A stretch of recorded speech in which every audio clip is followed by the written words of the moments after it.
Hello and welcome to the Europe Roundtable of the Global UAE Energy Forum hosted by Gulf Intelligence, where we're going to use this digital stage as per the innovation that we've seen emerge with this pandemic to ask a critical question: how to spur climate targets this year while juggling the economic recovery from Covid-19. We're very lucky to have esteemed speakers with us today, hopefully going to help us get a bit closer to answering that question. And a bit of background is that we've very much seen a collision of sorts over the last year between the worst global crisis since the Great Depression and the establishment of Europe's new Green Deal, a climate law that is a step, if not a leap, in the right direction and a global example to many other nations. The result of this collision means questions are being raised over the availability of finance and the momentum for new policies and how these things can be implemented in a realistic way to a tight timetable as per the Paris Agreement. The energy transition is not a cheap job by any means. At best, the world could transition to net zero by 2050 for the cost of less than 1% of global GDP annually, according to the Energy Transition Commission. That doesn't sound like very much, but 1% still equates to trillions when it comes to finance. So let's get started with each of the speakers giving us a couple of minutes of their thoughts to set the scene. Please, may I start with you, Sean Kidney, co-founder and CEO of Climate Bonds Initiative. Sure, thank you. Thank you for the time and thank you for letting me join such an esteemed group of panelists. Guys, I'm looking forward to what you've got to say. You know, we've come out of a brutal year. There are a couple of learnings from this year which influence the way we will need to influence the way we go forward. First step is, folks, listen to the scientists. We have failed to in some places like the UK and the US and Brazil. And as a result, we have an unholy disaster, both social, health, human, and economic. And you compare that to South Korea, Taiwan, Australia, where I currently am, or China, and you see an entirely different story, including the history of dealing with this problem. This is exactly the same situation with climate change. We need to now, to avoid the unholy mess we are heading into, to listen to the scientists and stop saying, look, that science is great, but we can't quite do that. Can we just do this little bit here? Which is what we have been doing for the last 30 years. That's step one. Step two, this is actually a climate incident, folks. This is as a result of pathogens jumping between species as predicted by the Intergovernmental Panel on Climate Change Health Committee for the last 30 years. There are going to be more of these. That is an absolute certainty in a century of climate volatility and climate warming. So we need to prepare. We've also learned this year what resilience means, climate resilience in the context of the pandemic. It doesn't just mean making sure the port in Dubai is protected from sea level rises. It also means a health system and social protection systems that can weather our societies through these crises in a way that we have seen hasn't worked in some places. So that's the first thing I want to make. The second thing, as a result of all of this, we need to make it easy for everyone. The discussions about what are green, what are climate investments in the last few years have been obfuscated by this debate between what the science says and what we think we might be able to do. No longer, folks. Now we need to decide and to explain to everyone what it is we have to do. We know because the scientists, the folks like Nathan, know what to do. We just need to share the knowledge around. In Europe, we're doing this through the European taxonomy, which is a science-based description of what are sustainable investments, which is butting up against previous economic policy of the Commission, because it is science-based, unlike past policies. This is the theme throughout the world this next year. Lots and lots of countries are doing this, attempt to make it easy to understand what we need to do, and then bring the whole weight of government, of public sectors, of banks, Christine Lagarde of Green QE, and so on, behind that simple, common understanding of what it is we have to do, which is a common, consistent globally. No, you don't get a free pass because you happen to be in a country that thinks it's had a bad run of the past, because it's now a global problem we have to address. And then finally, understand the coup de grace of all of this. We've learned from COVID, there are risks around. If we don't address these risks, we are toast. Let's look at what the risks of not acting are, and then look at the risks of acting and the benefits of acting. You know, one of the things taxonomy gives you is a pool of investments that are guaranteed to be policy change proof for the future. They are lower risk. Get your money into that pool and get it out of the other pools, which we know now that every country in the world of any note is adopting net zero 2050 targets. They're at risk. They're going to be impacted. It may not look at this year, it may not look at next year, but you can be absolutely sure there's a freight train coming on the railway and things are going to change. Well, the best case scenario is that we will have recessions. The best case scenario, as you're saying, the best case scenario is that we'll have more recessions up to 2050. I mean, that's inevitable. And the worst case scenarios, as you say, is a pandemic of even greater proportions. But the economic train essentially has to be running alongside this environmental freight train for them to arrive at the same station. And they have been diverged, as you touched upon, for more than 3 decades. There have been plenty of warnings that this risk is on the way. So we'll definitely delve into that later. Thank you for that. Welcome to Rajeev Mahajan, Head of Project Finance, Private Sector Facility with the Green Climate Fund. Rajeev, any comments, if you will? Yes, so I would like to look at the silver lining, and Sean has clearly laid out the landscape for us as we look forward into 2021 and beyond. But I would like to see the silver lining in the cloud, and the silver lining is that the investment momentum for green projects, for energy projects, renewable energy projects has not slowed. In fact, it has somewhat accelerated, and there is a need, as Sean said, there could be a second wave, third wave, and other pandemics coming our way. I think us in the financing world, that includes Aida and myself, we've got to make sure that we have our systems and processes ready to be facilitating an acceleration of support for the green projects. And at this point of time, what we are seeing also is that there is a consciousness amongst private sector investors, amongst corporates, amongst central banks and commercial banks as well, that this is the way to go. And this is momentum which is not going to stop unless something dramatic happens. And if COVID wasn't dramatic enough, then what could it be? So I think we've just got to be flexible and nimble to make sure that we meet the demand of the market. I'd like to welcome Nathan Wrench, Head of Sustainability Innovation at Cambridge Consultants. Hello, everybody. Struggling to find my mute button there. Join the world this year or last year. It's great to be here in such company. And I think I have to echo both sets of opening remarks. From Sean talking about the parallels in the way that governments worldwide have approached COVID and the way in which they approach the climate emergency. We see similar patterns. The UK is probably one of the worst affected from the point of view of COVID, the pandemic. We've had a disastrously poor response. And I think what the most sort of salient feature of that response has been a delay.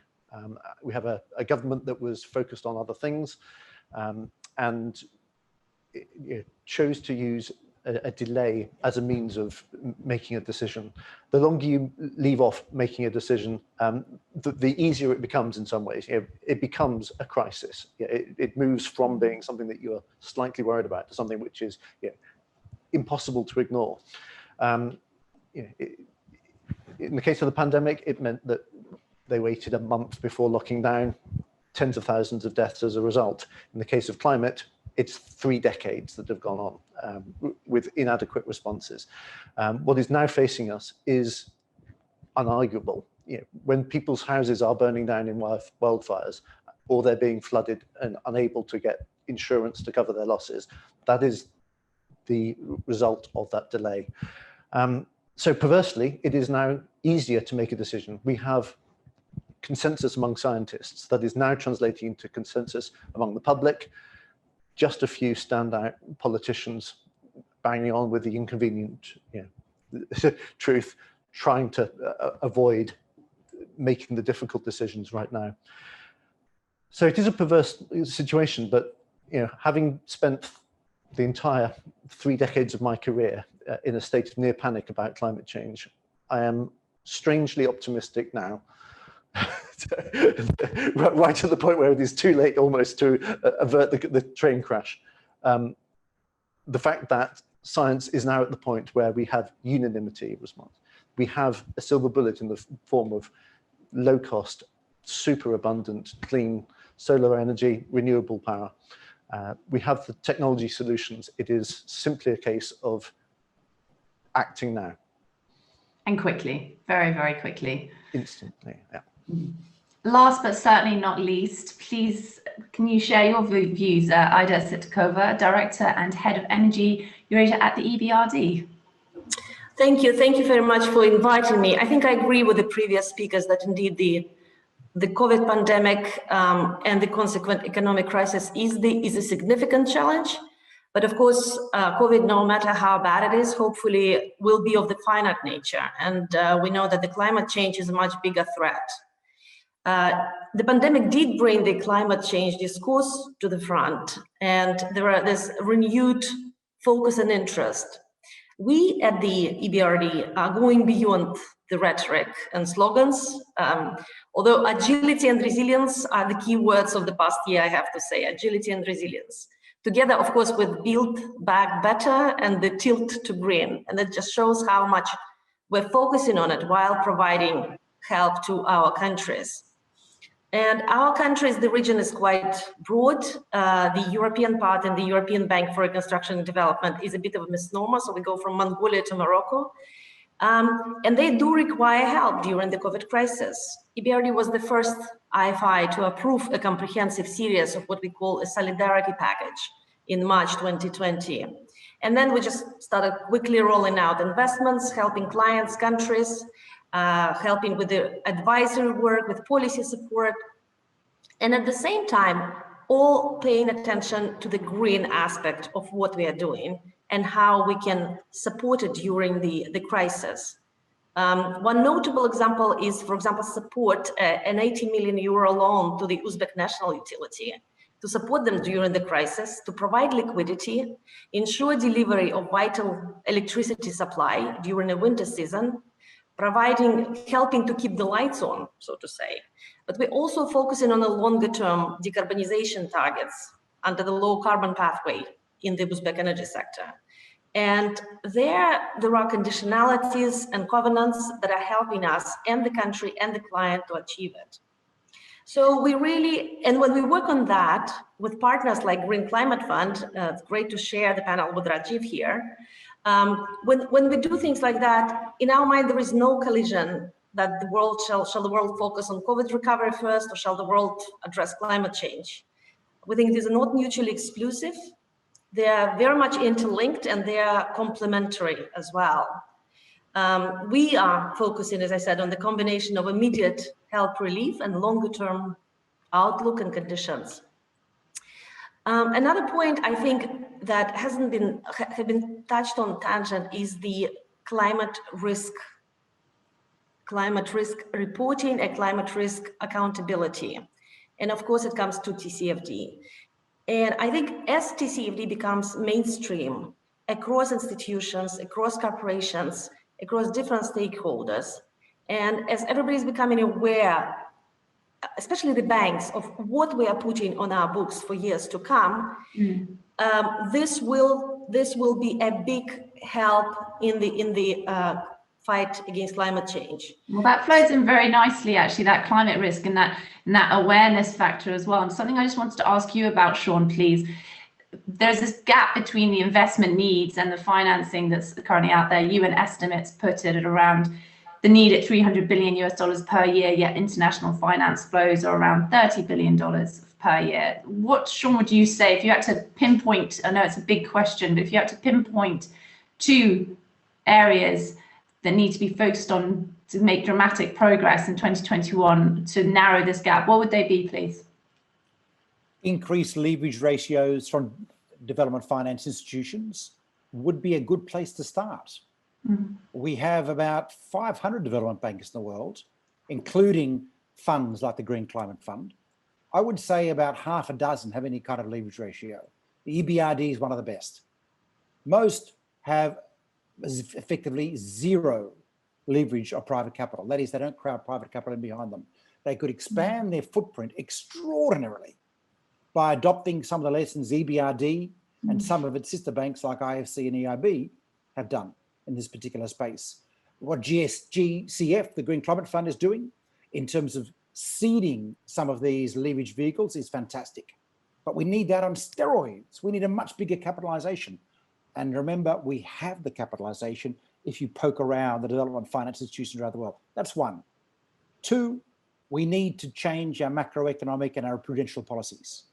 So, you know, the China, for example, provides a 1% discount at the liquidity lending window of the central bank if you post green bonds as collateral if you're a bank.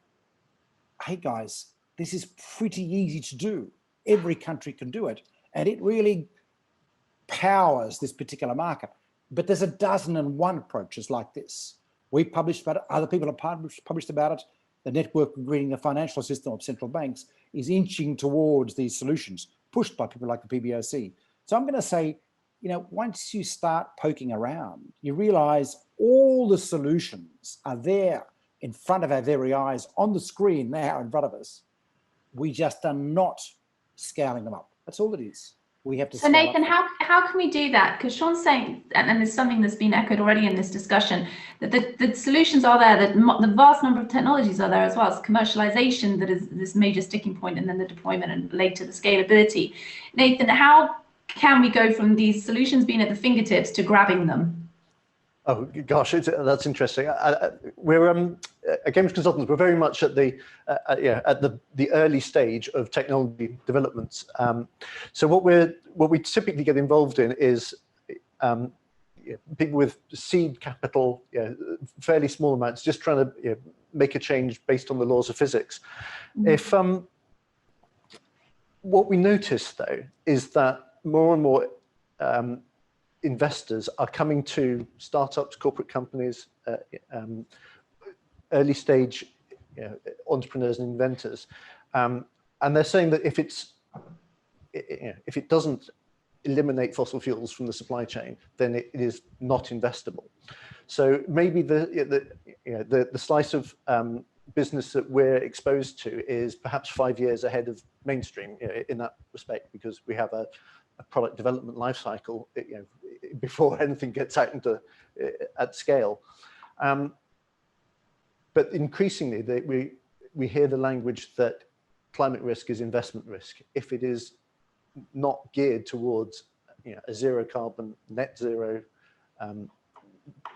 target in the future, then it is simply uninvestable and shouldn't get any funds at all for the moment. It's very much become this case of longevity. That the climate conversation is not going anywhere. So whether you like it or not, very much get on board. If it's not profitable, it's not sustainable. It will die by itself. They're joined. Rajeev, how would you describe the pool of green financing mechanisms today, and just markets as well? Obviously, green bonds has jumped up significantly today versus 2015. And how would you hope it will look in 2025? What level of maturity can we expect to see? So I think the market has significantly moved over the past couple of years, and now at least there is some sensitivity that these are challenges that we will have to face, and central banks are waking up to it, as Sean mentioned. And that's why we are seeing quite a bit of, let's say, sensitivity in the way banks are putting out their ambition statements in terms of how they would be approaching green investments going forward. I think the real need of the hour look, if you look at the banking sector, it's quite constrained right now with the new Basel norms coming in, and that's constraining the way the banks would be looking at investments. And therefore, there is need for patient capital to come in to support some of these technologies. I remember a couple of months back, Nathan and I were on a forum with Gulf Intelligence where we did talk about, let's say, leveraging patient capital coming in from pension funds. And that's a real sustainable source of funding coming in, which is somewhat, I would say, insulated from economic cycles, somewhat insulated from recessions and challenges like COVID, and that if that capital starts flowing into productive uses such as climate, I think we would have made a difference in the next 5 to 10 years.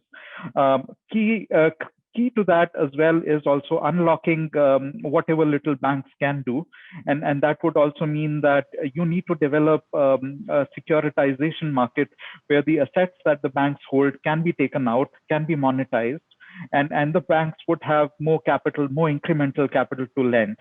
And I think this is very much achievable. I think we are seeing signs of that happening in some of the markets. This is one of the ideas that we had seeded with a couple of our partners immediately after we knew that COVID is going to be impacting investments on the ground. And I would see this idea taking off in the next 3 to 4 years. Quite soon then, relatively speaking, compared to the general. But as Nathan was touching on earlier, nothing is soon enough anymore. Let's move to a quick survey question, if we can. And the question is, should be popping up our screen. Here we go. So the EU's plan to be carbon neutral by 2050 will only succeed if the EU hydrogen strategy does. Obviously, we haven't touched on hydrogen just yet, but I'd be really keen to get your thoughts on how fast we can expect this to move. There are 3 stages for the listeners. There are 3 stages in the strategy ranging from 2020 to 2050. We're currently in the first phase. The second phase, for example, is between 2024 to 2030. And it sees hydrogen becoming this intrinsic part of an integrated energy system, producing up to 10 million tons of renewable hydrogen in the EU by 2030. So comparatively, we've had roundtables this morning in Asia and then in the Middle East. And we've touched on hydrogen, not as detailed as this, but we've touched on it. And the general feel has very much been that neither region is anywhere near having this level of detail or this level of confidence in their ambition. Perhaps there are blueprints, very vague blueprints to what they'd like to achieve, but the confidence is something completely different. So when those answers come through, I'm sure you've all ticked your boxes. I think we'll have the answers quite soon. There we go. Excellent. 71%. Do you think that the EU hydrogen strategy will succeed? A quick yes or no, Sean? Hydrogen will be unbelievably cheap in 10 years' time globally. Unbelievably cheap. So and it will succeed. The EU. Yes, but I want to stress it's not just the EU that's required to succeed that. Yep. Oh. The best technology is coming out of China. The electrolyzer kit that's coming out of China will halve the cost of that side of the equation. Aqua in the Middle East has already said you give them a large contract, they will halve the current cost of green hydrogen, purely a volume issue. So we put these things together, we have an astounding downward trajectory on green hydrogen. It will be cheaper than gas by 2030. Bad news for the UAE unless it rapidly changes its economic model. Well, like I say, the previous roundtables on the Middle East, and they were very touching there on the need to get a move on so that they can become an exporter towards Europe and help supply, which of course is a narrative that's been discussed more widely, but the momentum there is certainly still strong and is still building. Nathan, which you don't need to disclose which box you ticked, but what do you think about the answers? Oh, I can disclose it. I'm unashamed yes. It's worth pointing out though that in a decarbonisation tactic, hydrogen is really only right for the difficult last fifth, the last 20%. the first thing you do is to decarbonize electricity. The second thing you do is electrify everything. Hydrogen is just there for the stuff you can't electrify: smelting steel, flying aeroplanes, maybe long distance maritime applications. That kind of thing where batteries don't work. If you've got wheels on it, batteries are brilliant. you can carry the weight. I've said before that the wheel is a really good invention. It's no surprise it's caught on everywhere. Batteries plus wheels, that's a technology for the future. But if it's got to fly or it's got to float, that's where you'll see hydrogen really playing a part. And then in these enormous industrial processes where you have high heat requirements, or you need to find some other way of removing the oxygen. That's an excellent simplification, Nathan. Yeah, the wheel's going to catch on. There you go. That's investable. Yeah, it's going to be on T-shirts around the world. Brilliant. Ida, when you have conversations in your business world, do you touch on hydrogen? And when you do you think, Nathan's just touched on it there, that there's a level of understanding with hydrogen that still needs to be built up, between blue and green? There's a huge amount of confusion. I find it as well when I have conversations. Do you find that? And are you taking steps to address it? Yeah, I mean, it's all color coding, so it's relatively simple for anybody with hydrogen. We firmly believe that the green hydrogen is the way to go. In fact, we're looking in countries like Georgia on the green hydrogen potential. We're extremely happy to see commercialized options like the Aqua example in Saudi is amazing. We know the EU Hydrogen Alliance is doing a lot of things now to take things off the ground. And of course, hydrogen is key, and it's key to address the intermittency of renewables. It's key for electrification, as Nathan mentioned, even for power generation in some cases. So it's the question of how quickly and commercially things can be scaled up. Also, of course, you mentioned blue hydrogen and gray hydrogen. The question of decarbonized fuels and blending things in the pipelines, in the gas transportation. This is also coming to the forefront now, that gas transport companies are now looking ways to reduce their carbon footprint, potentially blend decarbonized fuel. It could be hydrogen, it could be biomethane, but there's certainly hydrogen economy is coming, and we as a bank are seeing it. We look forward to financing projects in future. And with if renewables trajectory anything to go by, hydrogen can indeed become an affordable way to go.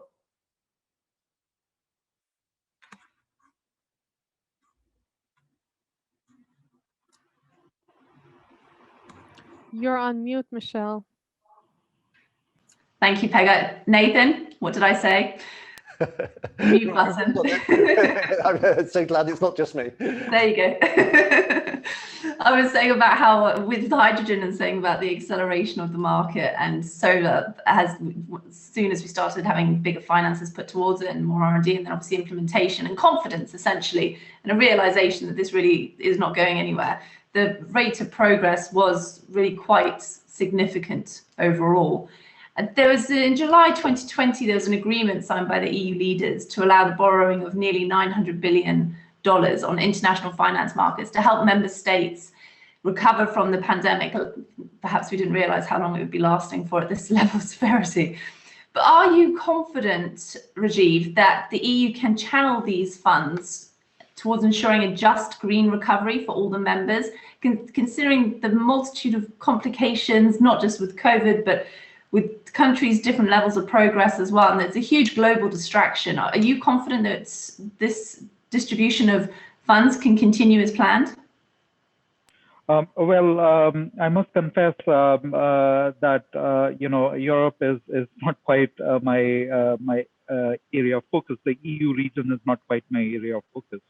But having said that, I think the EU has tremendously lived up to its reputation of meeting challenges, especially on climate. We've seen what they've done on renewables, countries like Germany, Spain, etc.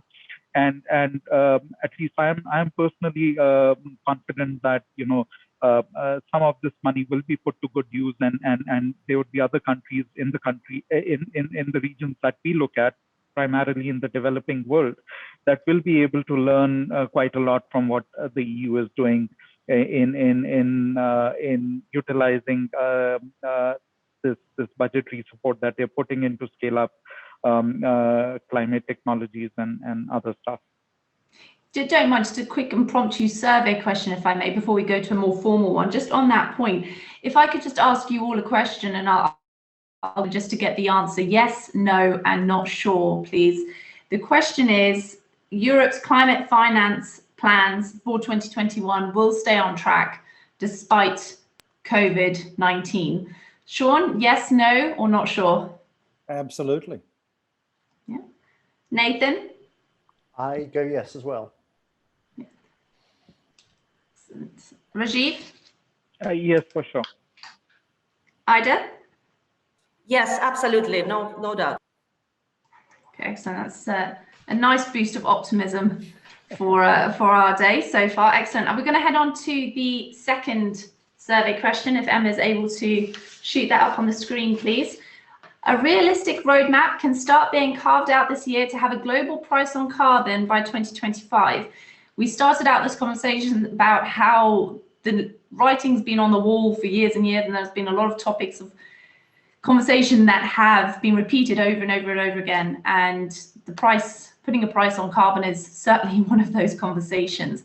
The EU, obviously, it's a Europe session, is home to the EU ETS, the world's first largest such scheme, one I used to report on daily. So it's quite painful when we didn't have a lot of price movements. And it was established in 2005. And such experience with its highs and rather deep lows sometimes have taught the world huge amounts about what a cap and trade system can do. Obviously, that can't be applied directly to the globe and in its current format, of course not, but lessons perhaps can be learned from it, and the EU perhaps can emerge as a leader as a price on carbon. So yes or no to that question. I think we should have the answer up pretty shortly. Now we've got it coming up. Okay, nearly 2/3 are confident. Okay, excellent. Nathan, again, I won't ask you to disclose, but what do you think will be the game changer in the next 4 years that will get this conversation? Like I said, it's been running for decades, and is incredibly complex. What will get it off the ground in the next 4 years? Well, I'm hoping that it's a change of leadership in the United States. I think that although the Biden-Harris ticket had a slightly watered down climate agenda compared to some of the other runners, it's still the most comprehensive climate plan that any American presidential candidate has brought to the table. I'm fairly confident, given his age, that Biden's going to be a one-term president. He's going to want to make a mark. There is no bigger topic than climate. This is his chance to seal his legacy.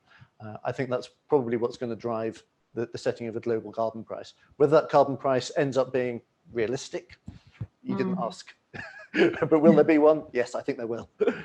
And it's the complexity of which as well. It's quite mind-numbing when one tries to think about what is actually involved in putting a carbon footprint on every item. It's quite mind-boggling. Sean, do you think it's too mind-boggling for 2025, or do you think it's realistic? Unfortunately, I think it's too mind-boggling. While I think it's important, I think that by focusing too much on carbon price, I'm going to call it an elegant economic theory. You will know the loaded term elegant here if you're aware of economic theories. We have avoided looking at where the solutions that are right at hand lie. Look to the EBRD, albeit with a stronger climate policy. Their newer climate policy just adopted is much better. Look to the Green Climate Fund. Look to how we built the railways in the US in the 1860s, and then you will see the solutions to climate. So a carbon price would be useful, but I do not believe there'll be a global agreement. I believe we'll be lucky to get an agreement between 3 major economies, probably only 2, Europe and China. And I think the price will remain low, too low to have a material impact, but be useful for foreseeable future. It needs to be a minimum of $100 a tonne to have any substantial impact on economies. We're not going to see that probably till 2030. So let's not wait. Let's work on that. That's one stream. And let's get all this other stuff going. Planning, regulation, central bank policy, which we can really move fast on. And that will change the world. Ida, in your bucket list, just moving on from what Sean's saying, he touched on the EBRD there as well. In your bucket list, if you were for 2021 able to focus on one thing that the EBRD could make a real difference with when it comes to climate mitigation and planning for Europe, what would that be in an ideal world? Yeah, I think as was mentioned, we declared a very ambitious target of 50% of our investment being green by 2025. And so already the expectation is that we will kick off this year on a very strong green footing. We also very carefully considering our projects to be Paris Agreement aligned, which is slightly different to climate finance, but this is basically the trajectory that our investments should be pushed forward.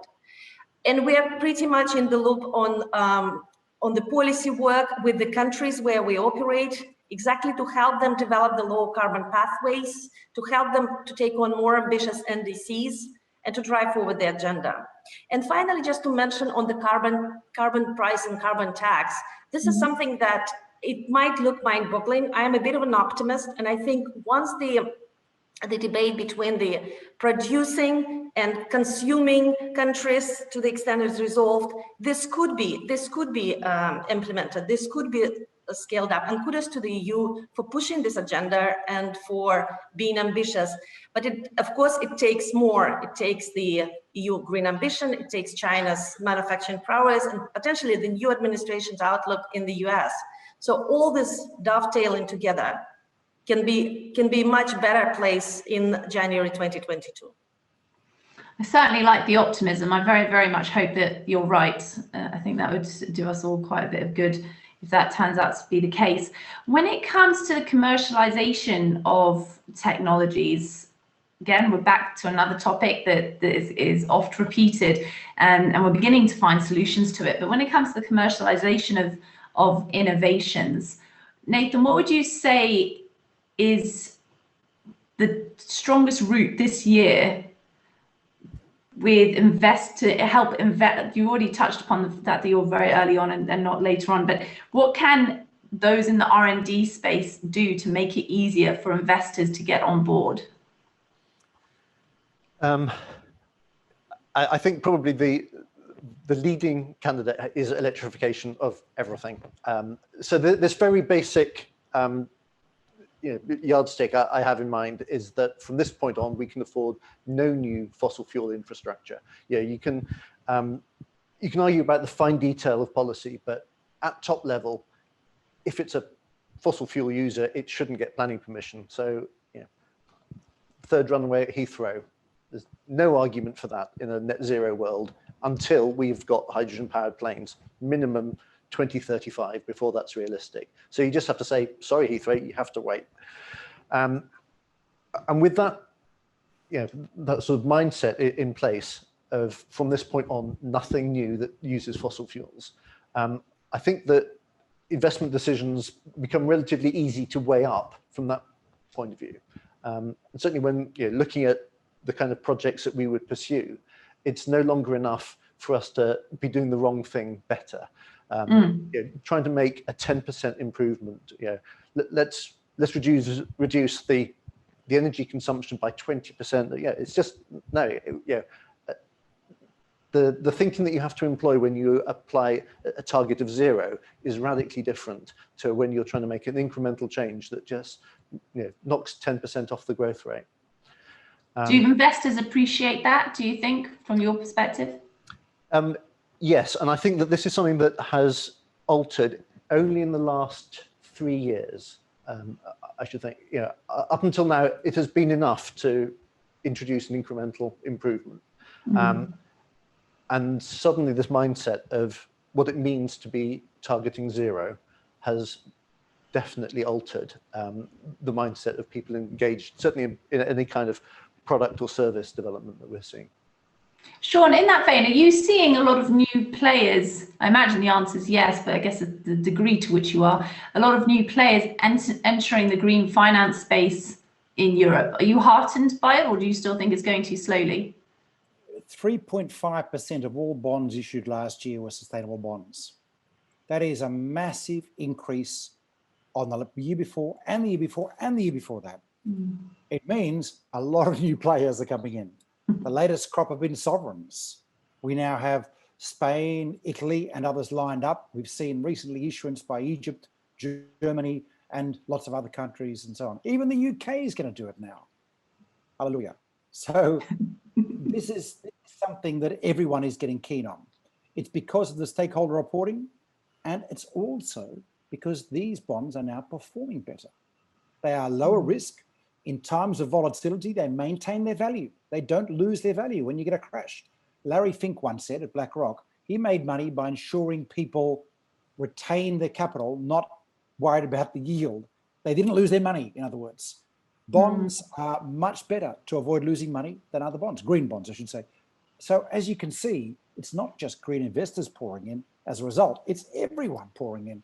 And this market is growing, the issuance is growing. So it's, look, it's crazy. You know, now, of course, we want all bonds and all capital to address climate mitigation or resilience over time. That's going to take a while to get there. We've got to get to about the $5 trillion a year level.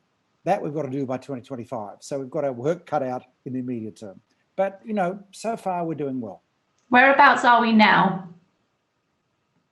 Well, you know, total green capital is about 1.5 billion a year. 1.5 billion. And we need to get to 5 trillion. Sorry, trillion, 1.5 trillion. We need to get to 5 trillion. So as you can see, good start. Yeah, it's not too far off. I mean, it's realistic. With that momentum, no, I'm not being facetious. You know, if it's 1.5 billion, yes, perhaps. But if it's 1.5 trillion to 5 trillion in the next 4 years, especially with the huge jump in momentum last year, are you confident that that figure can be reached? Look, if you're a climate person, you will know it's very hard to be confident because things are unbelievably grim. Unbelievable. We have not created a future for our children. We have created for ourselves a future for our children. So we have to have any chance of averting what is currently the likely catastrophe, we've got to do a lot really fast. So I think there's a good chance of reaching 5 trillion. If we don't reach it, we're toast, but it's still a massive job in a short amount of time. So I've got to say, I hope rather than I'm certain. What other financial tools are being used? We've spoken about bonds a lot. Are more climate tokens being, this is with you, Sean, are more climate related mentions being made in syndicated loans and those other sorts of financing as well? As yeah, there's a huge green loan market in China. There's 10 times as many green loans as there are green bonds, and China is the world's second largest green bond market. We've got sustainability linked bonds. We've got green equity funds. Green equity used to be much more complicated, but now we've got renewable energy funds or funds that meet the taxonomy, which is just a bunch of assets that qualify as Paris Agreement sustainable. So this is really proliferating across all assets classes at the moment.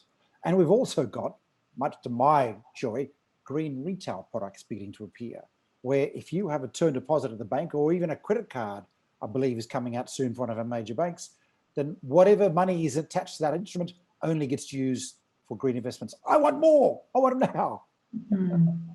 Excellent. And on Europe's front, are you seeing a particular shift? Did you see it last year? Are you expecting something this year for there to be a shift in Europe specifically? Europe responded to the crisis by embracing the need to build a better future. An example for everyone. Of course, it's hard to do. There are still fights going on, like the Recovery and Resilience Fund, which is looking pretty good, but the boundaries are still challenging, as you would expect of anything so major. But the momentum of travel is just fantastic. Ursula von der Leyen has staked her presidency on the climate credentials of the European Union and European Commission. That's what we need leaders to do everywhere.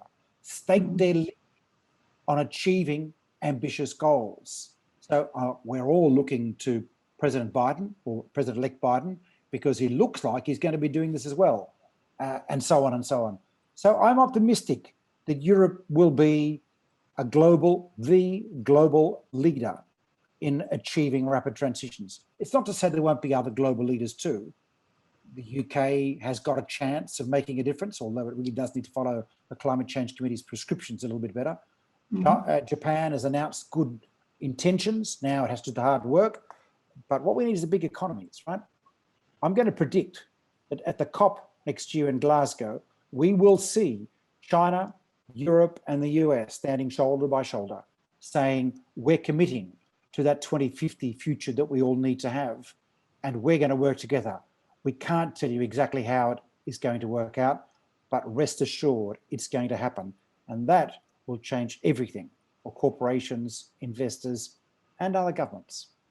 In an ideal world, they'll talk about setting up a price on carbon and a hydrogen economy and collaboration and so on within that. So let's all keep our fingers crossed. Unfortunately, we've come to the end. Thank you very much to each of you. It's been very insightful and we really appreciate it. So thank you very much for joining us.